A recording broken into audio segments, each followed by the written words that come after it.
Hey guys, today's video is going to be a little different, a little more serious. Today we're solving a mystery. Today we're doing unsolved case files. This case is so serious I had to call in for reinforcements. Alright, so on this episode of Unsolved Cold Cases, I'm channeling my inner Penelope G, Miss Garcia. Today's case, Max Cahill. We gotta figure out what happened to him and who he is. I'll read you the first little paragraph of the article from the day his body was found. I can't see because it's dark. Let me put my reading glasses on. Tubman University dean found dead in his office. 29-year-old Max Cahill, the youngest dean in the history of Tubman University, was found dead in his office this morning. According to Northup Police Department, the death occurred last night at 8:23 p.m. It was the result of blunt force trauma to the head. Police have ruled the cause of death to be murder and are currently conducting a homicide investigation. So we're here to find out who did it, how they did it, why they did it. So far, what we know about Max is that he's the youngest dean at Tubman University. He's also a professor. He works late at night. Sometimes he'll stay through the night, you know. He'll leave around like 10, 11 o'clock sometimes. So he was murdered Thursday, October 26, 1995. On that Thursday as well, they were supposed to go to, well, he was supposed to attend a banquet for the university at his favorite restaurant with, that's his ex-fiance and his secretary, which is also his ex-fiance's mother. There's a lot of reading going on, so we're just going to catch you guys up because we're already past this first part. So Friday morning, he was found by his ex-fiance and her mother. He was found in his office with a smashed head and punctured wrist. Watch was stopped at 10:10 or 8:45. We're not exactly sure. Paul Olson, who was the security guard working at the campus at the time, he was the last person to see Max alive. So he saw him before he left, locked him in. Max was supposed to be the only person there. The first suspect we have is Michael Baskin. He's a basketball player at the university who was caught cheating by Max. Max was going to tell the coach, and this kid, if he tells the coach what he did, he'll lose everything. He'll lose his scholarship, he'll get kicked out of the college, can't play basketball, can't do anything. So he got a lot of motive. Michael claims to have been at the gym with his roommate Danny at the time of the murder. Question. So he has an alibi so far. Suspect number 2. His name is Greg. He's the ex-fiance's current husband, and he's very jealous of Max, the victim, and his ex's relationship. So he's a very jealous man. So he claims him and his friend Eddie went to the dog park near Eddie's house the night of the murder and picked up dog poop and went to Max's house, I guess to prank him or whatever. And this was around 9 p.m. Max wasn't home, so they put the poop in the grill. Real suspect. Not exactly sure what they were going to do if he was home, but... Right. That's his alibi. Next we have Alex Jameson. He was Max's college roommate. He had violent outbursts. He made threats to Max after he snitched on him for smoking some stuff. In college. Yeah, while in college. So this kid... He got kicked out. Everything. He also lost everything. Yeah, he became homeless. He had a drinking problem. Yeah, he got a drinking problem, became homeless, had to stay in a shelter. So that same day, Alex here went into Max's office and was asking him for money. He was like, hey, you know, you have everything. I have nothing. You ruined my life. You might as well just give me some money. And he told him no. He got very upset. He smashed a bunch of liquor bottles in his office. And... yeah, he was very upset. He left very upset. And his alibi, he claims to have been at the shelter when Max was murdered. And he has a witness that seen him and placed him at the shelter at 7 o'clock because you have to be there at a certain time in order to get a bed. But she didn't see him until after 9 o'clock, and he was drunk, yelling and screaming inside of the shelter. And then the next day, she found out that Cahill was murdered. Suspect number 4, Professor Arthur Hodges. He is an old teacher of Max and now a colleague. He was jealous because Max got the job that he was in line for, and a witness stated that they overheard Hodges say he wanted to see Max stabbed. His alibi, if I'm correct, he claims that he got sick that morning at school after meeting with Eli Davenport, which is another professor in the school. They met with each other and they were talking about whatever they were talking about, and Hodges got sick and threw up on Eli. Around, I believe he said he left around 4 o'clock. He went home and continued being sick. He never went to the banquet either, and he stood home the entire time. So his alibi was he left work early, went home, and has been home since. And our last suspect is Robert Fallon. He was the former head of security. Max found him living in a shack owned by the school. He claims to have been in the shack at the time of the murder. So they think it's him because Max was the only one that knew that he lived there.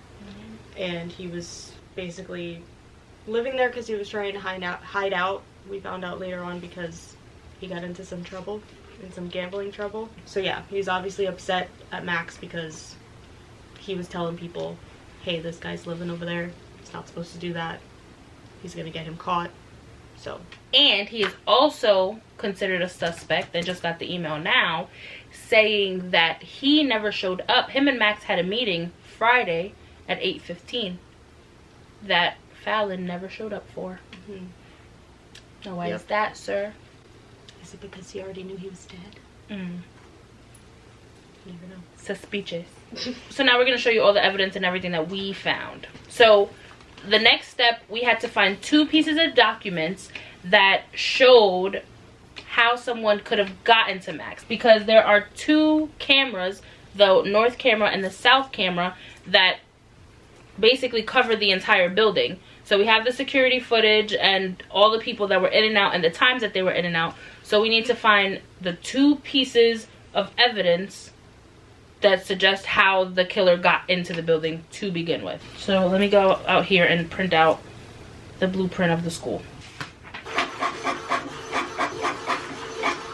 Okay, there you go. Gracias. You're welcome. I'll put it up on the screen so you guys can see. The shack is over here on the southeast corner. The cameras are on the southwest corner. So Fallon is over here in the little storage shack. Supposedly he didn't see anything. The southwest camera covers the south and the west exits and entrances, and then the northeast obviously cover those exits and entrances. So the whole building is completely covered. So let me print out the blueprint of the inside of the building for you. Okay. Professor Hodges' office is in the basement. So there's like his office, storage, and then there's Davenport's office. It's like right across from his. And then the rest is just storage because it's the basement. There's an empty classroom by the north entry. There's an empty classroom by the west entry also. It's just classrooms. Nobody really important. Okay, then we have the second floor. The second floor has the library, the artifact room, Diane, that's ex-mother-in-law. That's her office. And then the dean's office is right across from hers. And then we have 2 professors' offices right across from his. So what we discovered, well, technically we didn't discover it because it was so freaking hard. We looked at everything. We looked at the blueprint. We looked at the security footage, who came in and out, everything. So the last person to see him alive was, like we said, the security guard, Paul Olson. He's used to the dean being there late at night, you know, working late or whatever, and he usually just locks himself inside the building until he's done, and he locks himself out when he leaves. So on the security footage, it says that Max Cahill went out with Paul Olson at 7:45, and he went back in by himself alone at 7:46. So after that, nobody came in or out of the building until the next morning. Yeah, there's no record of it. Now, we're going to put a little cliff note, put this in the back of your brains. Paul Olson said he was running late because he was going to show up to the meeting with Max and Fallon. Okay? Stay with me. He was going to show up to the meeting because they were friends, and that's the old security guard. Now he's the new security, so he just wanted to know what was going on. The meeting was at 8:15. He said he was running 5 minutes late to the meeting. Now, Paul isn't a suspect, but here it sounds a little iffy. He said he was running 5 minutes late. So that means he was getting there at 8:20 a.m., right? The police didn't get there until 8:23 p.m.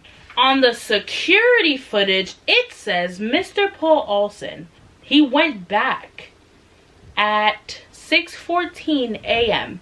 and left at 6:22 a.m.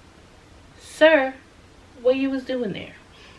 Although that's not our issue right now, that has, that's just a little, I peeped that. We peeped it. We peeped it. So we're watching you there. But you're not a prime suspect right now, so we'll see. So now we need to figure out how the killer got into the school when the entire place is completely covered and completely, it's secured. Nobody can get in or out. Unsolved Case Files thought of everything and gave us this little magnet thing. And behind Professor Eli Davenport, which is the witness for Hodges, so that's his alibi, if you look behind him in the bookcase, there's a secret passageway. If you go through the blueprints, behind his office, you see a tunnel.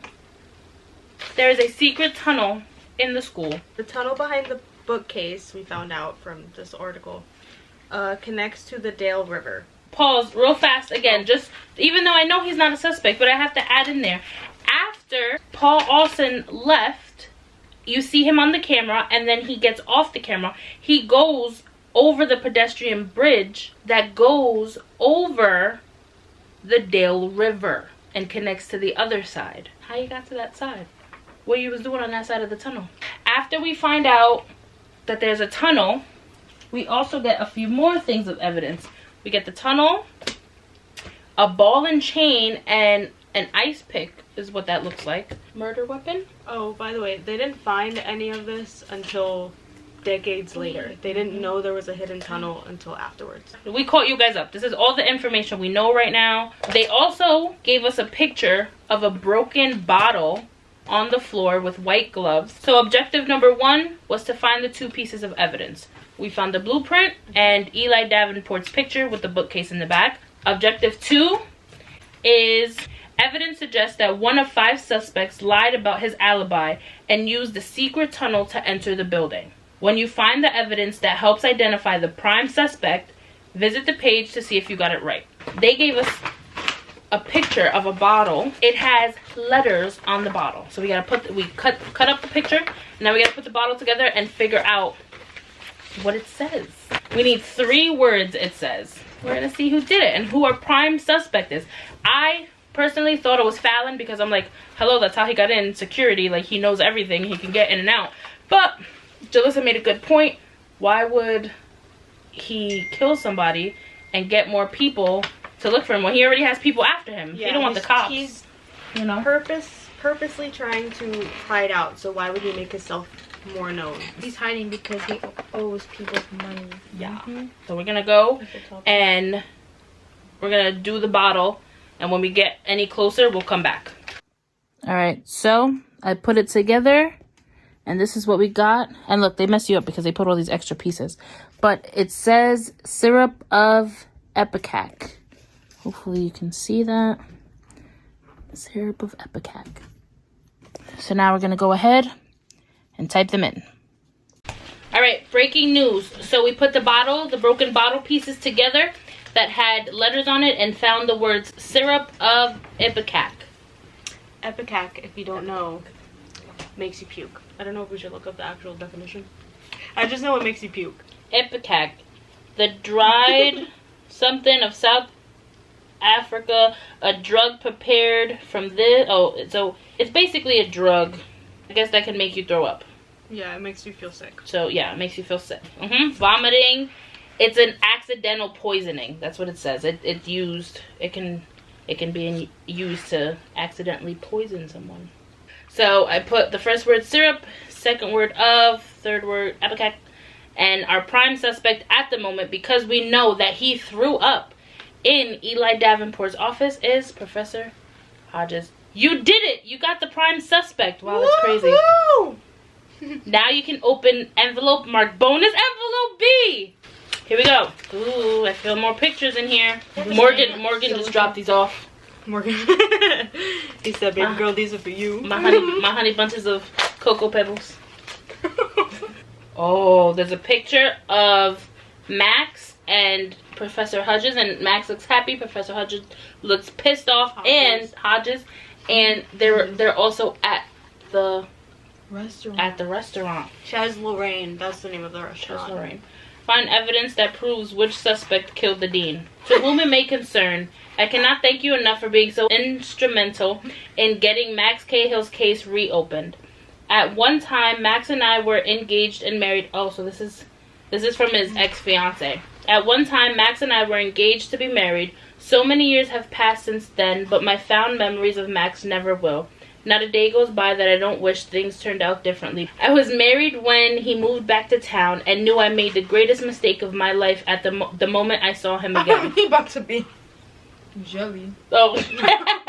As you probably know, my now ex-husband, Greg, became a prime suspect. I immediately filed for a divorce after the murder. So she divorced Greg. So she thinks he did it. He had such intense hatred for Max. I didn't want to think that he killed him. I really don't. But I can't help but feel that it's possible. My dear mother, God rest her soul, her mom died, was thoroughly convinced of his guilt. So they both thought Greg did it. Of course, all the other suspects had their motivations. So any of them could have done it. Why would anyone want to harm such a good, kind-hearted soul? It's something that will forever haunt me until my dying day. Please make sure to thoroughly investigate each and every one of them. I know Detective Gaynor and the North Up police tried their best, but there must be something they overlooked. Please, I beg you, do everything that you can to find evidence that will convict Max's killer. I know it won't bring him back, but it'll bring justice for all the terrible atrocity committed against the one true love of my life. Sincerely yours, Miranda Hart. P.S. I went through some old things the other day after I heard about the tunnel discovery and found this old picture of Professor Hodges and Max together. Professor Hodges wasn't always very kind to him, but Max always handled it with such poise. He was an amazing person and a true gentleman. It brought tears to my eyes. I thought you'd like it too. That's sad. That is sad, and that's all we get. No, so we need to find evidence to convict. We need to find the evidence that we already have to convict Mr. Can we convict him? Can we convict anybody? Can we convict Eli? Because I think he fucking did it. Personally, say that they were having tea. Can I have Hodges' case file, please? So we're gonna go back into Hodges' file because obviously something's not adding up right here. Professor Arthur Hodges. Okay, he lived in Georgia, has a gun. He owns a black Mercedes Benz. He works at the school. He has a scar on his knee from a knee replacement. He's a history professor. So his statement was, I became violently ill at work and I left campus at around 4 p.m. on October 26th. I arrived back at my residence at approximately 4:30 and stayed there for the rest of the evening.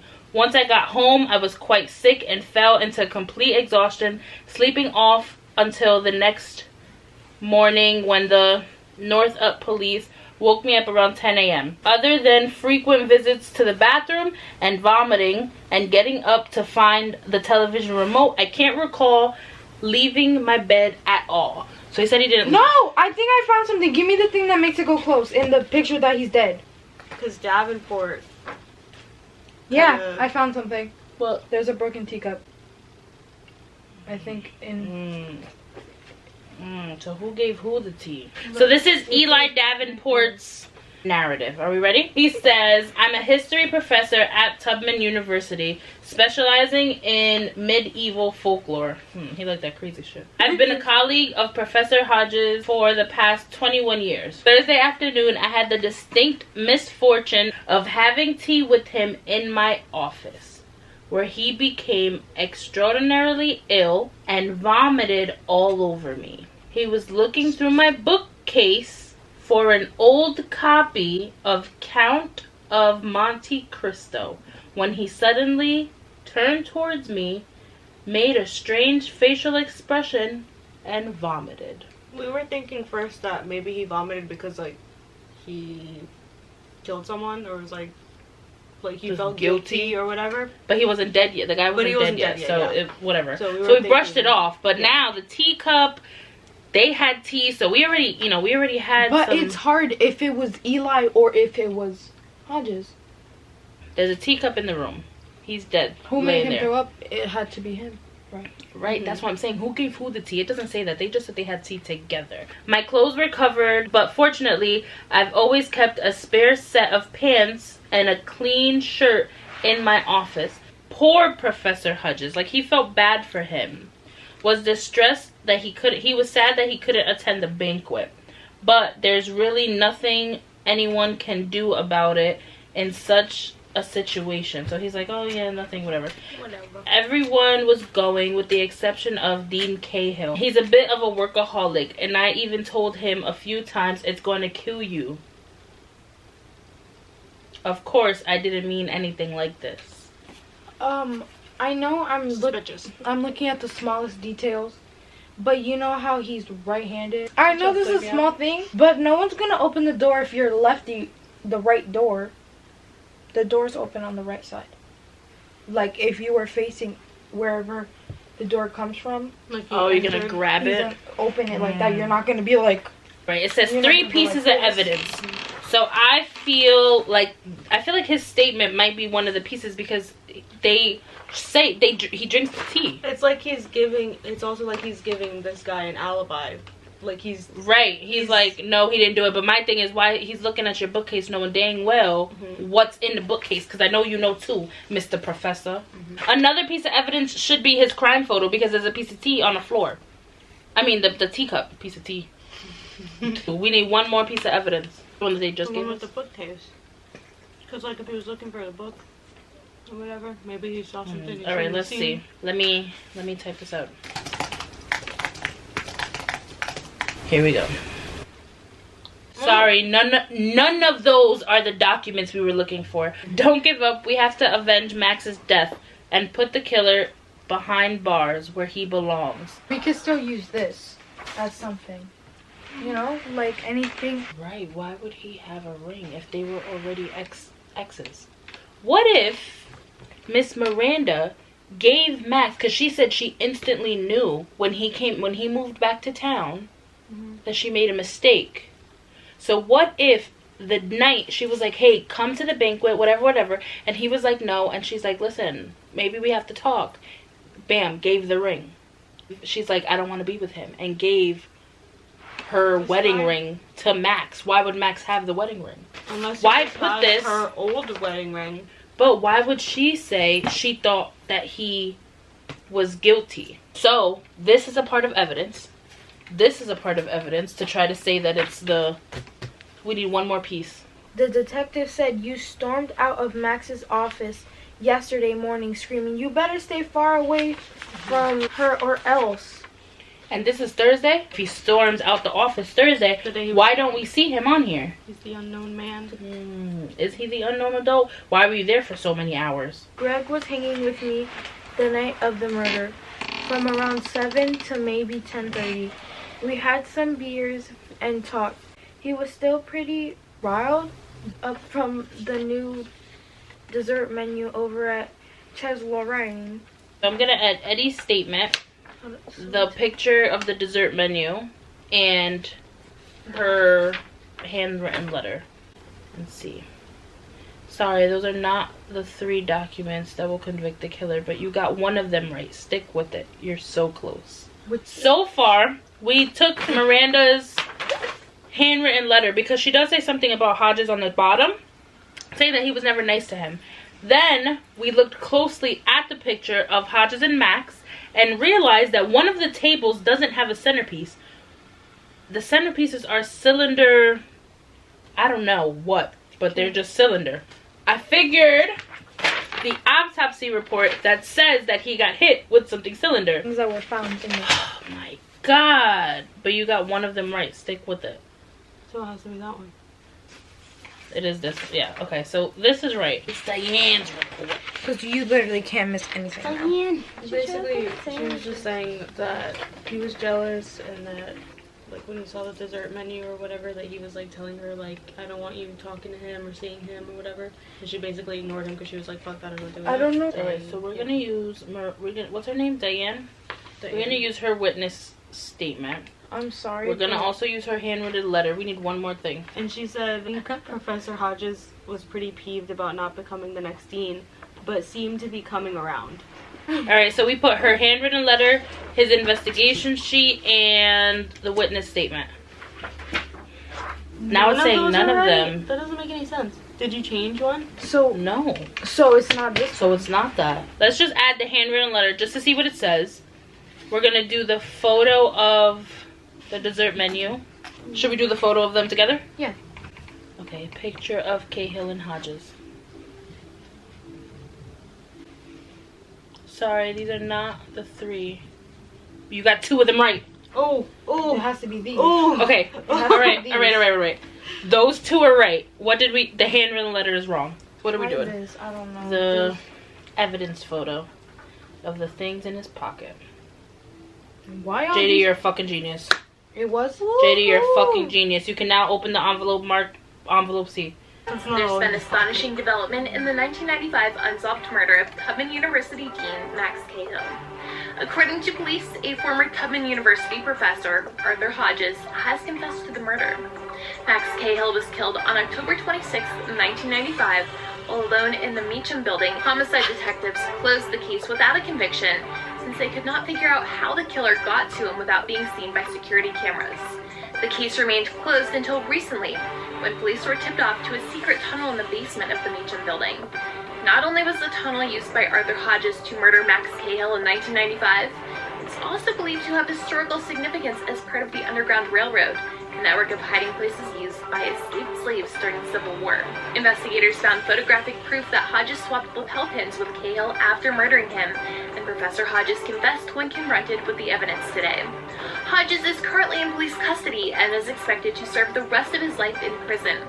We'll have more later in the broadcast, including an interview with the victim's fiancée, Miranda Hart. Good thing I said Envelope. to mention this. No, yeah, that was good. Yeah, good job. Oh. What is that? The voluntary statement form. Oh my god, it's his His like Confession. it's his confession. Oh, Arthur William Hodges, being duly sworn, am a legal adult of sound mind, and my address is 94 Rosewood, Northup, Georgia.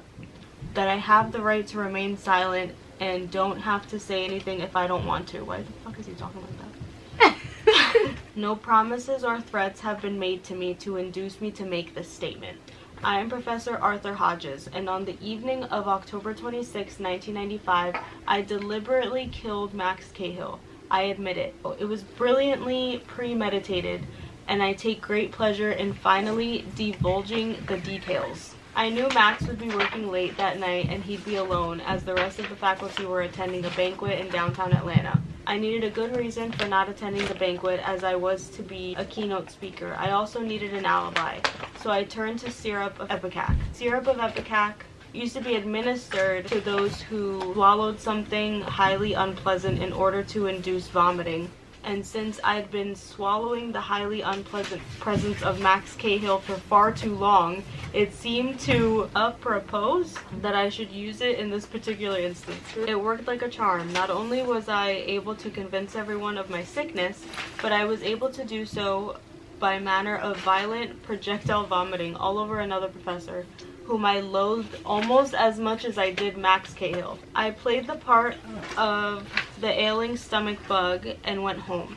The effects wore off within the hour, as I consumed only the smallest amount necessary to do the job. I rested a few hours, regained my composure, then went back to campus. I discovered the secret tunnel about a year before the murder. Quite by accident one day, I noticed the hidden doorway while looking for a book on Davenport's bookshelf. As a distinguished historian, I knew instantly it had to be part of the Underground Railroad. I decided to keep it as my private little find for a while and come out with it officially in a book. That way it would go down in history as my discovery. That was my plan right up until the day of Max Cahill's pinning ceremony as the new dean, when I thought of an even better use for that secret entrance. I entered the tunnel down by the river, through the hidden bookcase, then made my way into Professor Davenport's office and walked upstairs to the dean's office. With me, I carried an old metal filing tool and a heavy iron ball and chain, both artifacts from the tunnel. It took him quite by surprise when I walked into his office. He acted worried about me and said I should be home resting. He plays the part of the concerned citizen so well. I said I'd made some discoveries to die for, and it couldn't wait. To die for, brilliant, eh?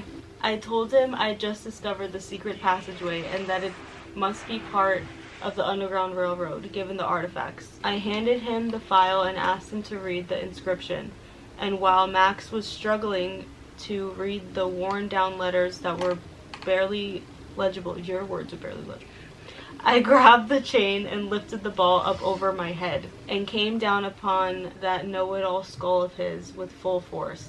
He never saw it coming. I wasn't planning to, but by some stroke of luck, I also managed to break his Yale watch in my follow-through. Damn, dude. Just like that, Max was gone, along with all of the problems he caused me. But I needed one teeny tiny little thing from him to make it all complete. That lapel pin they gave him when he became dean. The pin was supposed to be mine, and it signified everything I'd worked so hard for. There was even an error to it, as it was a mirror image of what everyone else's pin looked like. Just like how it was an error to give that position to him instead of me. So he switched his with Max's. Wait, where's the picture of him and Max? It was truly mine to begin with, and now I could wear it proudly as my own little secret. Wow, He's he wearing did it. switch it. Yeah. Wow. I never even noticed that. See, we went off of luck. Yeah. Good job, JD. A few weeks later, I was rightfully appointed dean. Back when Max was just a pretentious pupil of mine, he publicly challenged me on a point I'd been teaching about. Ridiculously, he was right, and he made me the laughing stock of the entire school. Since he used the Underground Railroad to try to take me down back then, it seemed only benefiting and fateful that I should take him down. For good. If given the chance, I would do it all over again. I managed to get away with it for He said decades. I would do it all over again. And given my age, that they'll most He doesn't certainly go regret easy it. on me in prison. Oh, wow. That's it. He doesn't regret it. Wow. No, he's like, that happened decades ago. Fuck he that. Was He's like, already I'm old as shit. Yeah, he's like, I'm old already. Doesn't He's even like, matter. whatever. Guys, We did it! case is solved. We gotta do this again. We do have to do This guy, I feel so bad. We have another one. R.I.P. Max. R.I.P. Max, man. I really was feel like looking I at knew that you. because- Now we know how detailed all the evidence is. Like, we need to look into everything. Because I would have never known to look at the crest or anything. Like, we need to look at everything. So the next one, you have to look at it all. If you didn't know before, now you know. Unsolved case files. They're so much fun. They're such a good time. It's a lot of work. It It's like, is. We've don't been start. doing this for like 3 days. Yeah. Don't Not start full 3 late. days, but you know what I mean. It takes a while. Because you have to read through all the evidence, and then you're going back and going back and going back and like figuring it all out. The more Good people thing I I realize, said the this. more fun too. Because like, yeah, I would have never thought that. You know. Yeah. Good job. Good job, detective. Why did you lie if you were innocent, first of all? Right. I don't want that's and I hate that they don't go You were back just and like- tell us stuff like you lied, Paul Olsen. I thought you did it. Would you want to film the other one? We could do whatever you want. Like wait and film the other one? What do you mean? Wait, we can do it right now. No, I don't want that. That's a lot. I'm done. Well, anyways, guys, Dang, he please just- enjoy Oh. many bloopers that we have from filming. Hopefully it was good because I know it was like probably confusing as hell. I'll try to edit it to make it Not so as crazy. simple as possible. Great. Alright, Oh, that well, I goes- gotta go take pictures of all of these people so you guys know who the hell we're talking about. Goodbye! Say Bye. Goodbye. Fly like a bird, sting like a bee. Stay tuned to see what the next case will be.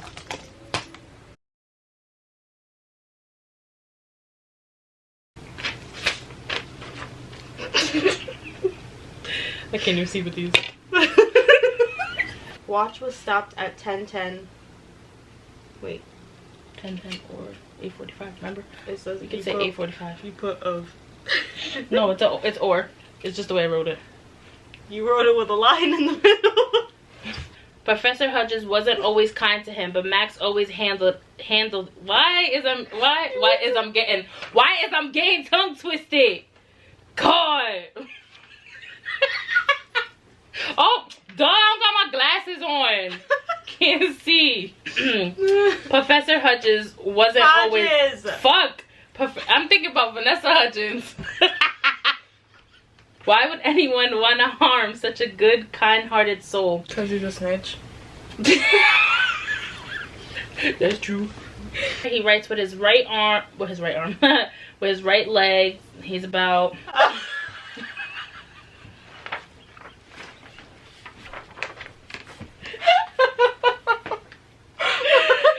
What the fuck am I reading? It's the glasses. JD, are you ready to hear what Eli had to say? Yeah. Mr. You got his picture? Mr. Sexy? Ew, no. Oh, Mrs. I'm bringing sexy back.